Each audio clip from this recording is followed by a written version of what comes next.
मौलाना एजाज, क्योंकि मैं नहीं जानती हज यात्रा के बारे में, हो सकता है आप इस पर बेहतर प्रकाश डालें और दर्शकों को समझाएं। अगर मुझे कहीं जाना होता है अपनी फैमिली के साथ में, तो मैं देखती हूँ जहाँ मुझे जाना है वहाँ का मौसम कैसा है, वहाँ पर भीड़ भाड़ कितनी रहेगी, और कई बार मौसम या भीड़ भाड़ अगर अनुकूल नहीं लगता है तो मैं थोड़ा सा बाद का प्लान करती हूँ। क्या हज यात्रा में ऐसी तब्दीली हो सकती है या फिर एक पर्टिकुलर टाइम है जब हज यात्रा पर जाया जाता है? देखिए मैडम, हज यात्रा जो है, हज का जो सफर होता है वो जो लूनर मंथ है उसके हिसाब से होता है, यानी अंग्रेजी महीनों के हिसाब से नहीं होता, जनवरी फरवरी। वो जो लूनर मंथ हैं, जो इस्लामिक मंथ कहलाते हैं, मुहर्रम सफर रबीउल अव्वल, उसमें जो लास्ट मंथ है, जो आज का महीना चल रहा है, जिलहिज का महीना, इस महीने में हज होता है। अच्छा। अब ये रोटेशन में है, कभी जिलहिज का महीना मई में पड़ता है, कभी जून में पड़ेगा, कभी जुलाई में पड़ेगा, कभी जनवरी फरवरी में पड़ता है। वो तो ये रोटेशन में घूमता रहता है। लेकिन इस वक्त तेज गर्मी के अंदर पड़ा है, जून के महीने में ये जिलहिज का महीना है, हज का है, लिहाजा इसको तो सऊदी सरकार को पहले से देखना चाहिए, है ना। आपने बिल्कुल सही कहा, एक फैमिली लेकर के 2 आदमियों की, 4 आदमियों की हम घर से निकलते हैं तो हम देखते हैं कि फला जगह का मौसम कैसा है, वेदर कैसा है, वहाँ का हालात कैसे हैं वहाँ के, और आप इतना बड़ा इवेंट ऑर्गेनाइज कर रहे हैं और दुनिया भर से हाजी आ रहे हैं। क्या आपको नहीं मालूम होगा कि हज के जमाने में टेम्परेचर कितना होगा, हम उनकी सहूलत का क्या बंदोबस्त कर सकते हैं। यहाँ जो हज कमेटी होती है, आदमी पानी पीता है तो खरीद के सेंट्रल हज कमेटी, 1 गिलास पानी भी उसको नहीं मिल सकता है। एजाज साहब, जेब से पैसा निकाले खर्च करेगा तब उसको पानी पीने को मिलेगा। सेंट्रल हज कमेटी हमारे देश में है, उसकी क्या जिम्मेदारी होती है? उनको भी मालूम होता है कि इस बार कमेटी की जिम्मेदारी वहाँ के इंतजाम करने की नहीं है, उनकी जिम्मेदारी यहाँ से हाजियों को वहाँ ले जाने की है, और वहाँ पर उनको जो हज लोग कराते हैं, जो मौलवी हजरात होते हैं, उनको साथ में हज कराने की है। ये जिम्मेदारी नहीं है कि उनके लिए कंडीशन या उनके लिए उस तरह का इंतजाम करे। ये जिस जगह पर जो इवेंट ऑर्गेनाइज कर रहा है, जो मक्के में जो लोग हैं, हुकूमत है, जिस जगह का इंतजाम देखती है, उसकी जिम्मेदारी होती है। अच्छा, शाफीन कुरैशी जी, कमेटी का इसमें कोई रोल नहीं है। शाफीन कुरैशी जी, जैसे अभी अबुल ने कहा कि हज कमेटी जो इंश्योर करती है, तैयारियां क्या हैं, किस तरह के इंतजाम हैं, क्या दो देशों के बीच में, दो देशों की सरकार के बीच में इस बात को लेकर कम्युनिकेशन होता है कि हमारे देश से यात्री पहुंच रहे हैं मक्का हज यात्रा करने के लिए, तो जरूरी इंतजाम हो?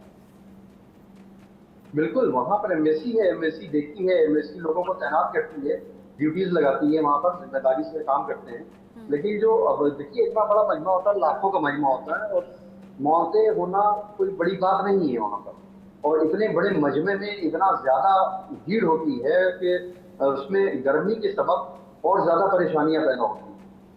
हम लोग के देश में देखिए, अब तक के हजारों मौतें गर्मी से हो चुकी हैं, तो इसको कोई रोक नहीं पाएगा। मौसम की तब्दीली है, उसमें जहाँ आपको खुले में जाना है वहां तो खुले में जाना है। जहाँ गवर्नमेंट ने बंदोबस्त कर रखा है रूम का, बिल्डिंग का, टेंट का, वहां तो आप है, लेकिन जहाँ तो खुले में चलना है, धूप में अगर आपको पैदल जाना है तो आपको जाना है। अब धूप में जा रहा है तो पेशेंट, ब्लड प्रेशर का मरीज, उसका बीपी हाई हो गया, बीपी हाई हो गया, वो चलता ही जा रहा है, चलता ही जा रहा है, तो उसको दिक्कत होगी। कोई हार्ट का पेशेंट है और अच्छा, हार्ट में एक एग्जाम्पल मेरे दिल में आया, मुझे लगता है कि मुझे बोलना चाहिए और आप लोगों को सुनना चाहिए।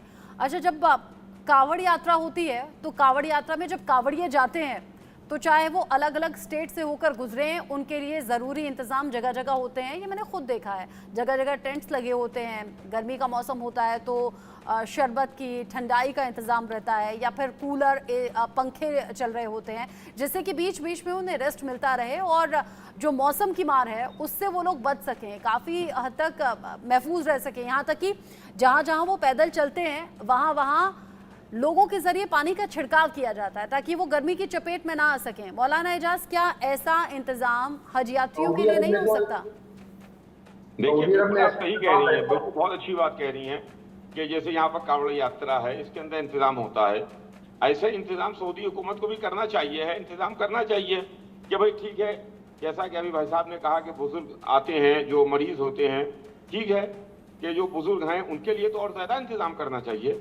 जब मालूम है कि बुजुर्गों की तादाद ज्यादा है तो हमको बुजुर्गों के पेश नजर इंतजाम ज्यादा अच्छी तरीके से और ज्यादा उनका इंतजाम करना चाहिए कि बुजुर्ग आ रहे हैं, उनको कोई तकलीफ नहीं होना चाहिए।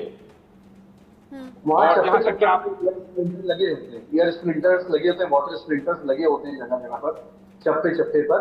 और वहां पर लोग बहुत खिदमत भी करते हैं, यानी बहुत सेवा करते हैं, सेवा भाव के साथ पूरे के पूरे कंटेनर उनको पानी के और जूस के और आइसक्रीम वगैरह, क्योंकि मैंने हज पे देखा है कि जिस कदर वो करते हैं वहाँ के लोग, और काबिल तारीफ है जितना वो हाजियों की खिदमत करते हैं। घटनाएं भी चप्पे होती हैं चप्पे बहुत जैसे ज़्यादा। कार्रवाई मैं एजाज साहब और शाफीन साहब, क्योंकि ये बात हो रही है कि कोई भी हुकूमत, चाहे सऊदी गवर्नमेंट हो या किसी और मुल्क की गवर्नमेंट हो, जिसके यहाँ इतना बड़ा एक जमाव होता है लोगों का, एक हज यात्रा एक सबसे बड़ा कह सकते हैं इसको कि लोग जमा होते हैं, इबादत के लिए जमा होते हैं, कोई भी हुकूमत ये नहीं चाहेगी कि वहाँ पर किसी तरह की कोई अफरा तफरी हो, कोई दुर्घटना हो। लेकिन कभी कभार ऐसा होता है कि होने वाली चीज़ होती है, मौसम एकदम से बदला, मौसम में बहुत ज़्यादा शिद्दत थी गर्मी की और वहाँ पर बहुत ज़्यादा लोगों की मौत हो गई।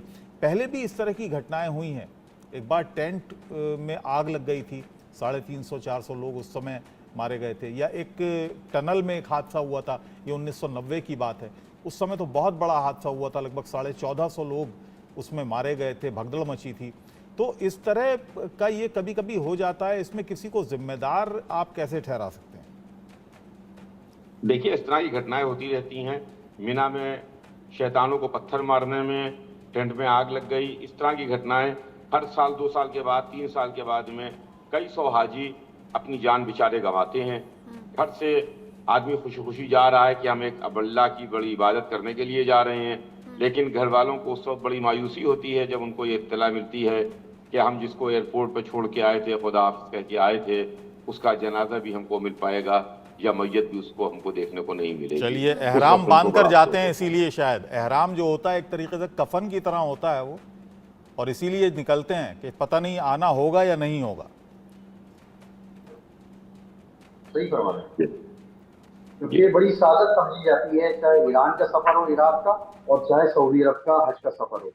इन सफर पे जब जाते हैं इबादत के नजरिए से, तो वहाँ की जो मौत है उसको भी सादत समझा जाता है।